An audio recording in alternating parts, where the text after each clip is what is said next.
Have you ever looked at a place and felt, this is really mine to go? This feels like home. And even if you haven't ever been there, certain lands call you. Certain temples move you from the inside out. Certain landscapes feel like a memory, like a soul home. And this is not accidental because your soul has a travel signature.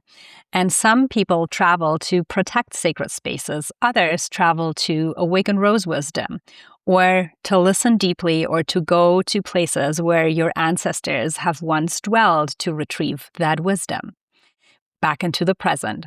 So when you understand how your soul journeys, everything shifts.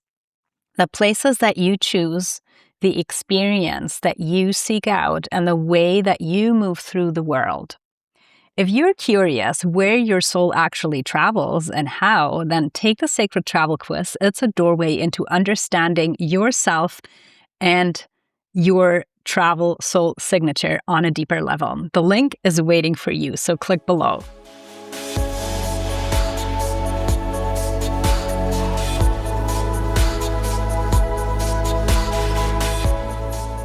Welcome to a new episode, Sacred Seekers. Today is going to be deep. We'll be diving into generational healing, family expansion, and surrogacy. And what this has to do with land codes, legacy, and lineage, you'll be hearing throughout this episode. Please welcome with me my guest, Joanna Ingram. Joanna spent 20 years in corporate advertising and hiding her spiritual side and intuitive gifts. And through some great turn of events, she left corporate and today is a brand messaging consultant. Her zone of genius is supporting women uncover their most resonant message and authentic authority, expressing it with courage and articulating it with passion, supporting so they can attract high-value coaching clients. She's also the host of the Soulful Catalyst podcast that I was recently a guest on. So please hop over to her show and listen in. There are some beautiful conversations and nuggets of wisdom to discover. But behind all of this is a deeper story and a woman that was deeply cracked open by life. And this is the story that we are here to listen today. Welcome, Joanna. I'm delighted to be here, Julia. Thanks for having me. Well, thank you for coming on. And, I was so fascinated when you shared just like little nuggets of your story. And I want to start right there at the threshold of truth and also place, because your journey, like you told me, began with a profound life and death threshold during childbirth. And if you look at that moment through the lens of maybe a sacred mapping technology of your body, almost like a portal, where did it take you internally? And what did that initiation reshape? How did it reshape the compass with which you navigate life today? Wow, what a great first question, right? Right, let me dive in. So we're going back to 2004. I was 29 years old, having my first child. I had always been a very hard worker, the good girl, the first one in my family to go to university, got all the academic grades and the big flashy job at a firm called Ogilvy and Mather, very well known in the advertising world, and had worked my way up. So my expectation was that this would go perfectly. I'd planned it to a T. It was all going to be exactly as it was supposed to, the childbirth and the new mother dream. And of course, many people who may be mums listening are like probably laughing already, going, yeah, you can't really plan for that. And that was my reality, because at the time when I gave birth to my daughter, actually what transpired was that I hemorrhaged, it's called a postpartum hemorrhage, so severely that I had an emergency hysterectomy within a couple of hours of my daughter's birth. I then spent the next couple of weeks in intensive care because unfortunately I continued to suffer bleeding and side effects. My husband at the time and my parents were told I probably wouldn't make it through the night. It was a really big deal, particularly at 29 years old, to find myself a new mum, but also infertile, to have expected to enjoy maternity leave, but be recovering from major surgery and all of the psychological trauma that goes with that. And you asked me, what was the sort of change? What was the portal in the way that I saw the world? And I think a couple of really big epiphanies occurred for me. And the first was that no matter how hard you work or how much you do, you can't control the outcomes of what happens around you. And I had been holding on really, really tight to controlling everything in my life, just thinking that if I apply my intellect and I work hard, I can push through anything. And I realized at that point that actually there was a lot more at play here. And I like to see that as the difference between the 3D and the 5D. You know, the 3D world is going to keep throwing stuff at you. It's going to keep coming. And as much as we wish we could manifest a 3D life with no trials or tribulations, I'm yet to meet someone, even the gurus, that is the case for.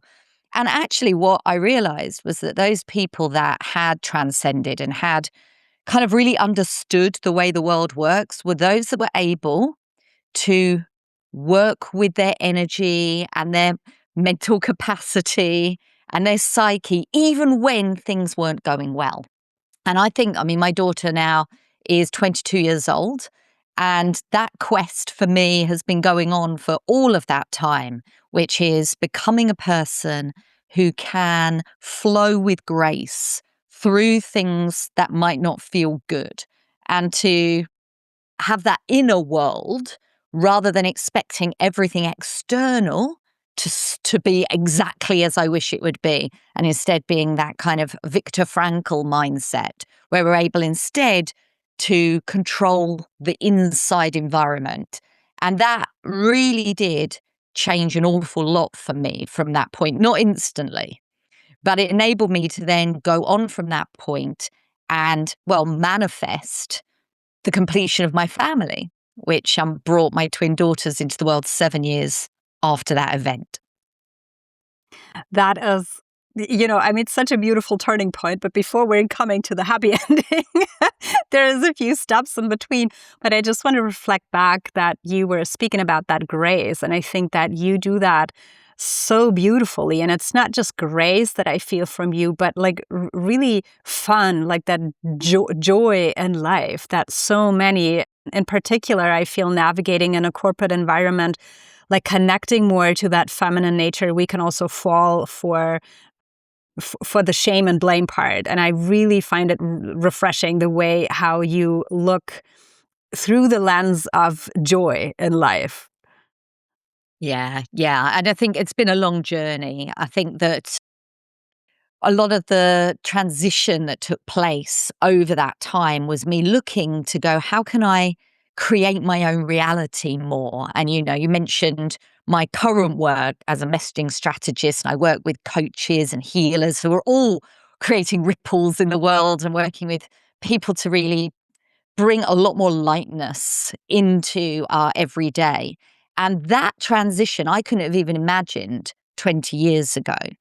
I knew that corporate culturally didn't sit well with what I was starting to open. You use the word cracked open. I think that's so true. It's like you can't unsee once you realize that it isn't straightforward, and working hard in a career that you thought you should pursue. It was only a matter of time before I, like many others like me, have made that transition and pivoted into something that's just so much more meaningful. Yeah. So you found yourself in that severe health condition. And as you said, like thinking you would go on maternity leave, and there was more materializing from that. But that wasn't also the point where you then actually already left corporate. So take us a little bit on that journey, how you came to a point where it was a no-brainer for you to integrate your spiritual side back into, these like spending time and having trained in structures and performance-driven environments. What a great question. And it's true, actually, my spiritual journey started not long after my first daughter was born. I started joining women's circles and doing a lot of inner work, but on the spiritual side, since then, I've trained in pranic healing, and I'm a breathwork facilitator. And I love the fact that can be integrated with proven techniques, in my case, advertising. But really what had happened was I was hiding a lot of that growth from the people that I worked with in the corporate environment. When people would say, "Oh, what'd you get up to this weekend?" It was unlikely I was going to say, I had a weekend away in a women's circle and describe the sort of things that we were doing there. So over time, it was feeling less and less, it was feeling more incongruous, is the word I want to use. And you mentioned there was a long gap. And indeed, it wasn't until after my twin daughters were born that things started to shift a lot more rapidly. They were born in 2011. And you mentioned surrogacy at the beginning. And I'm sure we'll tell a bit more of that story. But at the point that they were born, there's a lot of confusion around surrogacy in a lot of countries. And the UK, it's not entirely clear, or at least it was less clear 15 years ago when my daughters were born, about what that meant for women in the workplace. And incredibly, surrogacy offered no maternity leave. Interesting. You could have maternity Okay. leave, paid maternity leave, if you were adopting or giving birth to a child. But surrogacy was this grey area and there was nothing. So I felt that this was a good time to kind of step away from my role at a full service advertising agency at the time. And I had handed in my notice, citing family reasons. I didn't really want to share what I was doing in any specific.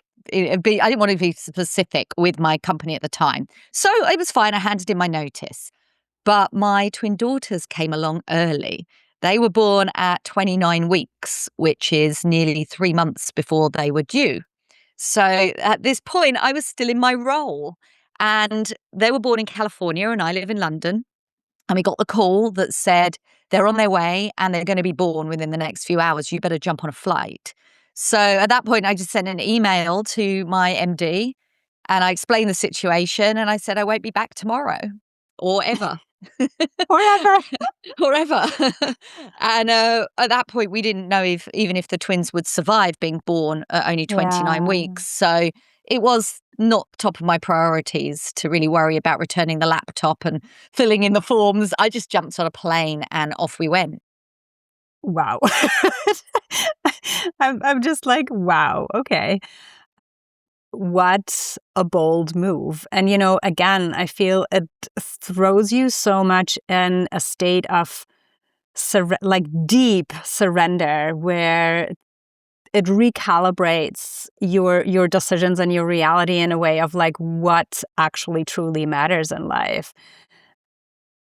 It's so fascinating. And I told you before that, as a non-native speaker, I actually had to look up the word, what it means when you like told me what you wanted to be speaking about. And I'm not even sure if this is an option for many women to even consider. So I would love to hear from you, like, how did, first of all, that identity shift that you were undergoing of like, I'm going to be a mom, which you were with your first daughter, but then there is this, infertility at the same time. So like processing that and then also coming to terms with, I want to be a mom. Like, how can I achieve that? Yeah, that's a really good question. And I think anything about fertility does have a remarkable plethora of different opinions, and I respect that. I think, so many mothers come to motherhood in different ways and they build their families in different ways too. For me, particularly, after my first daughter was born, I have really felt that I had been robbed of my fertility. At 29 years old, to have had an emergency hysterectomy under such traumatic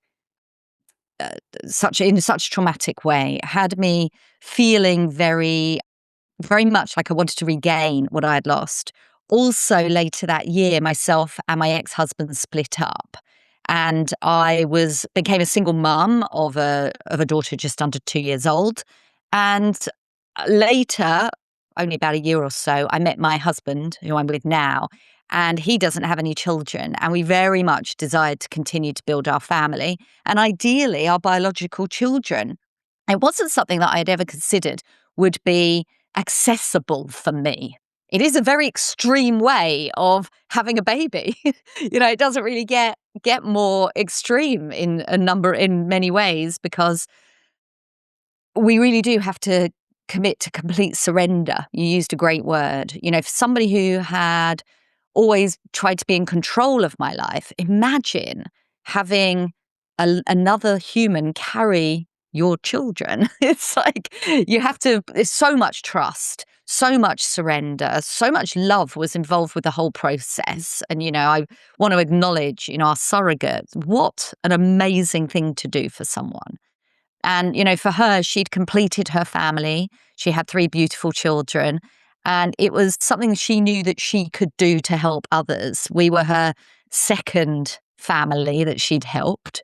And we were just incredibly grateful that someone was out there that would help us in such an incredible way. It was such a self-sacrifice for her to do that over so many months. And, obviously the fact that she gave birth very early wasn't easy for her as well. So it was a lot of trauma all round for everybody, and a lot of worry, but good came from all of it. We've had a great relationship with her. Our children are obviously 15 now. And, I think since in the UK, surrogacy has become a lot more accessible than it was 15 years ago. It was a very unusual thing. It was so unusual that we had to go through the high court system in the UK to become the legal parents of our twins, even though we are the biological parents of our twins, because we did IVF and we made embryos and they were transplanted into our surrogate, and she carried our biological children. So I think that from that perspective, it was a beautiful outcome for us, because we were able to complete the family in just the way that we really wanted to do. Before we continue this episode, I want to share something really special with you. Alongside the Sacred Travel podcast, I have completed a new project. I am currently releasing a symposium with dedicated documentary-style series called Destination Awakening: Journey as Initiation, Travel as Transmission. Now, this is a curated collection of conversations with a broader story arc with powerful visionaries, guides, and pioneers who explore travel as a catalyst for consciousness, leadership, and human evolution. Each episode opens a different gateway: sacred lands, initiatory journeys, and the deeper intelligence of Earth itself. If you feel called to sacred travel, to places that don't just inspire you, but really transform you, then this series is for you. You'll find Destination Awakening episodes on Gnostic TV, where the symposium originally lives, but also right here on the Sacred Travel podcast as a special release. After this conversation, I invite you to explore the series and step into the journeys that are waiting for you. The links are below. Wow, I just keep on being in awe just by listening to your story. And, I also want to touch a little bit on that entire journey and process took you basically 11,000 miles away from home. So if we view that not just as a transactional act in a way or journey, it's also more of a lineage pilgrimage, and what I actually see is a mycelia coming together. So what do you feel? You were saying she had completed her family and you were to complete your family. So how can this model maybe even contribute to healing or rewiring our view on generational expansion? Yeah, that's complex, isn't it? I mean, it makes me reflect. And I think that fertility in general, when you really scratch under the skin of that, and you'll speak to any woman who's happy to talk to these points, you hear so many stories from people. You see women walking around with children, with families, and you think, oh, well, it's all straightforward. And, I was just having a conversation with someone who I've only met relatively recently through my work. And she was telling me about the series of miscarriages that she's had in her life and the trauma she went throughout that period. And my own mother had a stillborn and also a miscarriage. And I look back through the generations, and there is so much healing that's necessary when it comes to creating families and having healthy children and going through pregnancy and childbirth. And there's definitely a lot of ancestral healing that happens when we complete our families and we no longer feel the trauma and the pain and the longing and the emptiness, if that's your journey. And I know that was for me. And traveling all those miles was a pilgrimage to create the family that was meant for me. You know, with 3 daughters and my husband, we feel complete, and that healed me. You know, I think when I went through the trauma of that childbirth with my first daughter, I was left so traumatized. I had PTSD for a period of time of all the things that happened, which, you know, the stories I could tell you, you know, it's not the time or place, but literally, you know, the awful things that happened that left me almost feeling like I'd been in a war zone.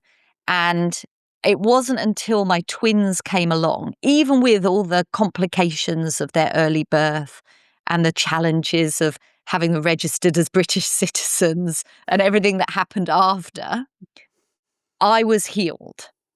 And the trauma that I had felt from that childbirth experience went away as well. It was like what had needed to happen had happened. And it was interesting because I drew on my past in that I had to be very, very organized and very intentional. I mean, surrogacy children don't just show up because you kind of hope they might. There's an awful lot that goes into making that a reality, making sure that everybody's taken care of psychologically, obviously making sure that legally, financially, that everything is on point, because that's important.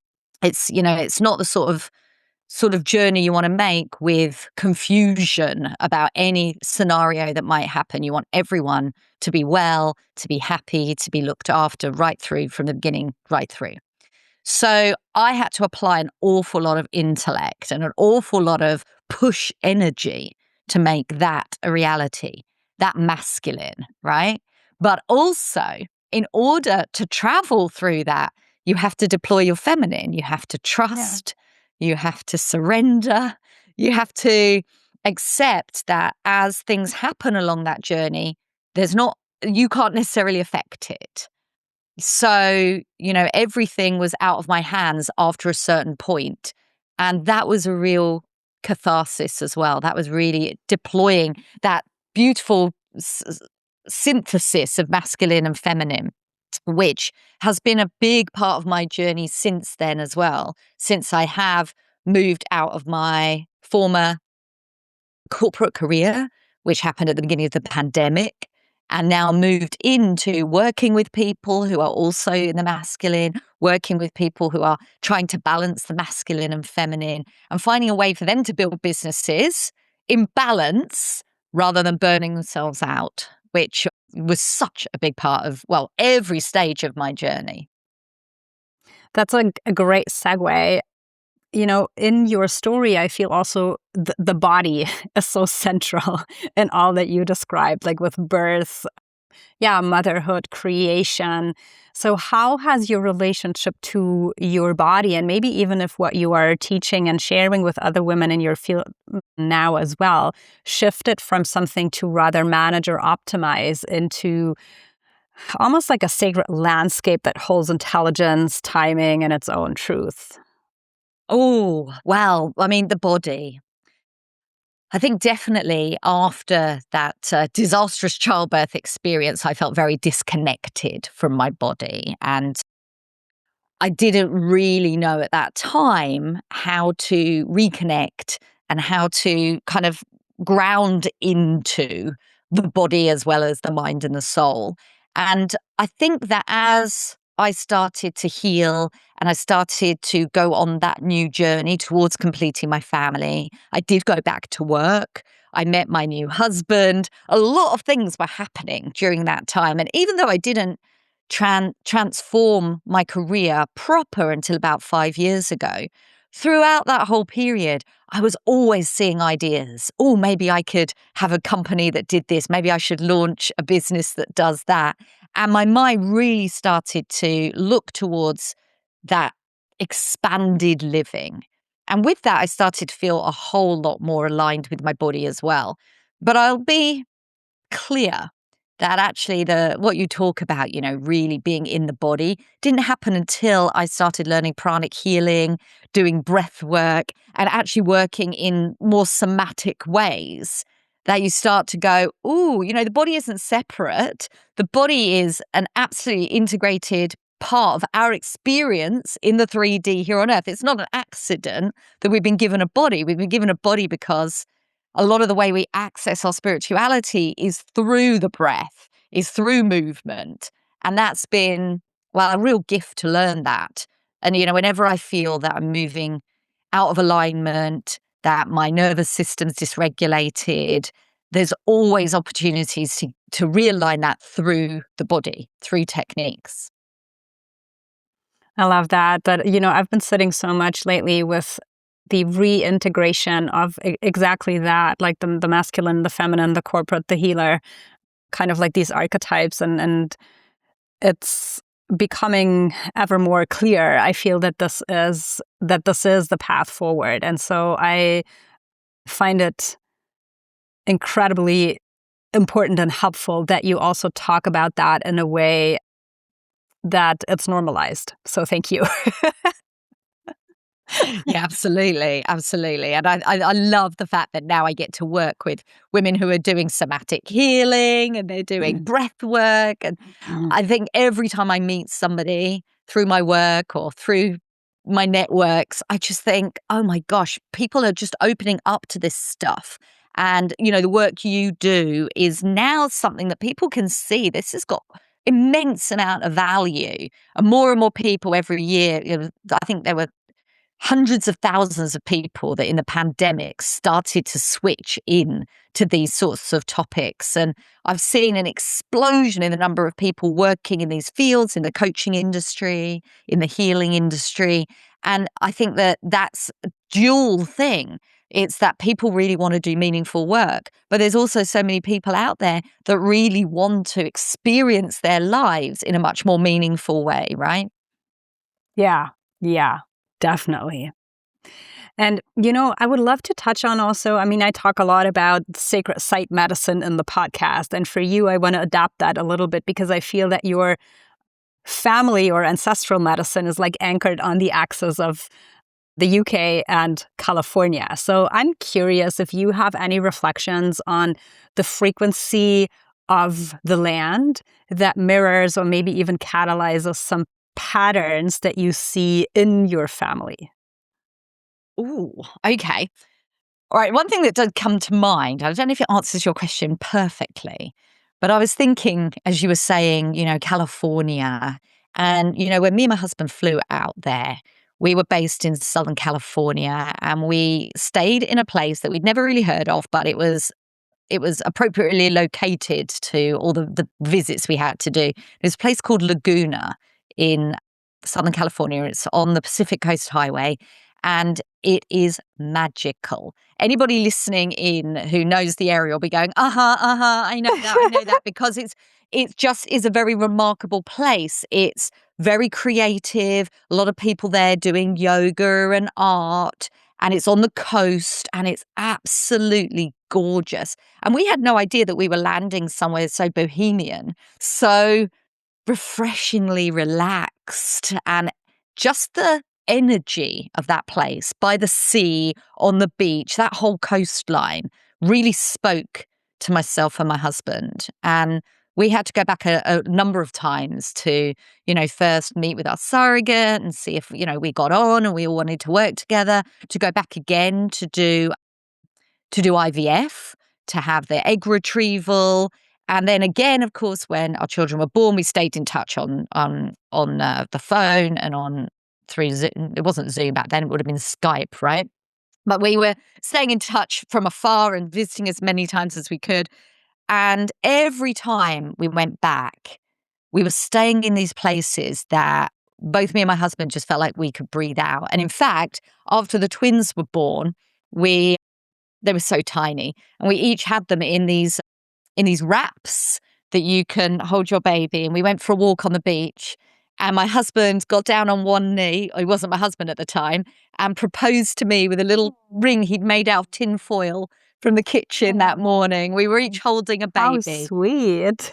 And that was the energy of that place was just, really special. For anybody that knows that area, we were actually in Eagle Rock Way at the time when he proposed. I mean, what a name, right? Eagle Rock Way.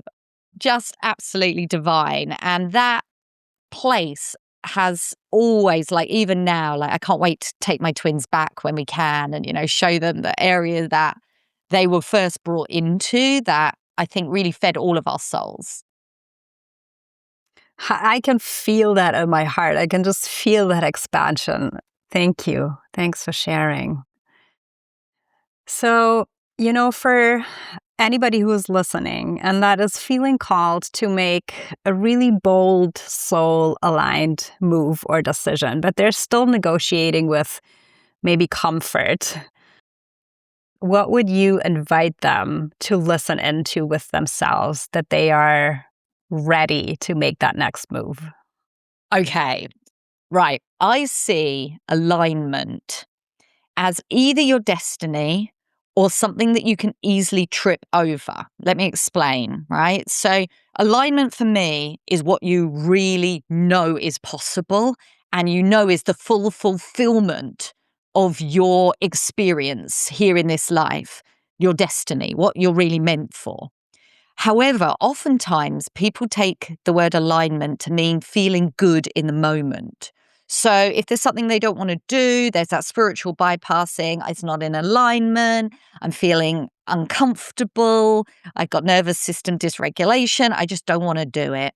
And something that I realized early on, and something that I share now with my clients, is the fact that when you're on the path to something that's really meaningful for you, then alignment is seeing that as the truth, even if you have to do something uncomfortable in order to get there. And, from my surrogacy journey to the building of my current business, or all the things in between, the reality was that there's been a consistent reality that there's been things I don't want to show up and do, that I'd much rather bypass. I'd much rather feel good in the moment and take a step back. But each time I'm able to remember that I've made a decision. And I learned recently that even the word decision has Latin roots that means to cut off. It's like once I have decided, Okay. everything else can be severed because this is the decision. And when you know your purpose, when you're building a business, when you have motherhood in your sights or any other decision that is right for you, I love to see that as that's your alignment. So make decisions in alignment with what you really want in the world. And if that means being uncomfortable, doing things that are difficult to do, then that's something that people that achieve and really step into their destiny, I think that that's a common thing that people will need to do. And definitely from my experience, in those times where I have really come into my full potential, that's always been part of the journey. Love that explanation of alignment. I will definitely take that on. So, what is one final piece of wisdom that you want to share with the audience? Okay, I think something that I've learned that has been so helpful for me is just learning to find my voice. I think, you mentioned you were a fabulous guest on my podcast, The Soulful Catalyst. And 5 years before that, I'd launched another podcast called Goals with Soul, where I talk more about messaging work and spirituality. And that podcast route just released my voice for me.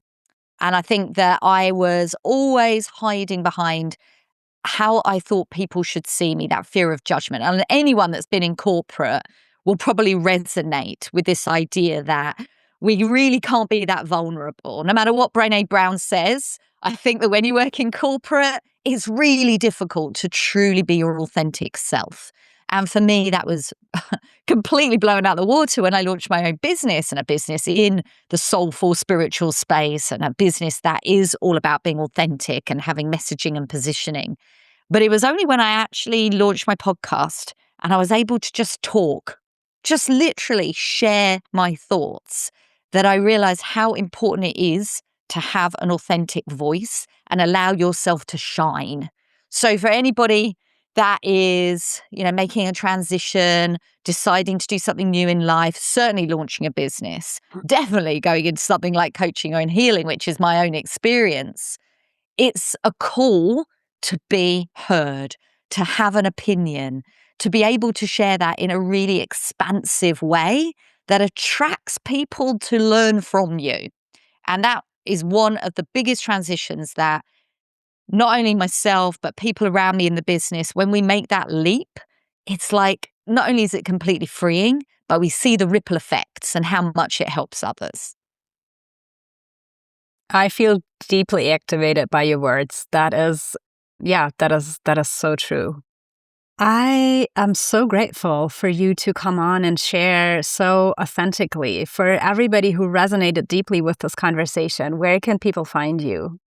You can check out my website, joannaingram.com, or if you just want to pop in for a chat, you can find me on LinkedIn, Joanna Ingram, or you can find me on Instagram. I am jo.ingram.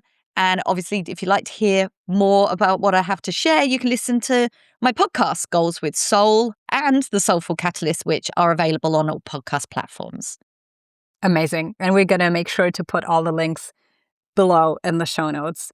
Joanna, it's been such a pleasure to have you. And yeah, it's like one of these conversations, where I feel the stories of people who have been cracked deeply open that crack other people open as well, and give that state of permission to share more vulnerably and come more from the heart of that performance. So thank you so much for your wisdom. Oh, thank you, Julia. I've so enjoyed this conversation. If this conversation resonated with you, please go ahead and subscribe, leave us a review, and also share with a friend who'd deeply be inspired by Joanna's story. And I would love to encourage you to also go listen to both of her shows. If you would like to dive deeper into the geometry of your own soul mapping and where this is guiding you, take the Sacred Travel Quiz and step into your next iteration of transformation through travel, landscape, and temple initiation. You'll find the link below. And as always, stay curious and seek out the extraordinary. I'll see you next time.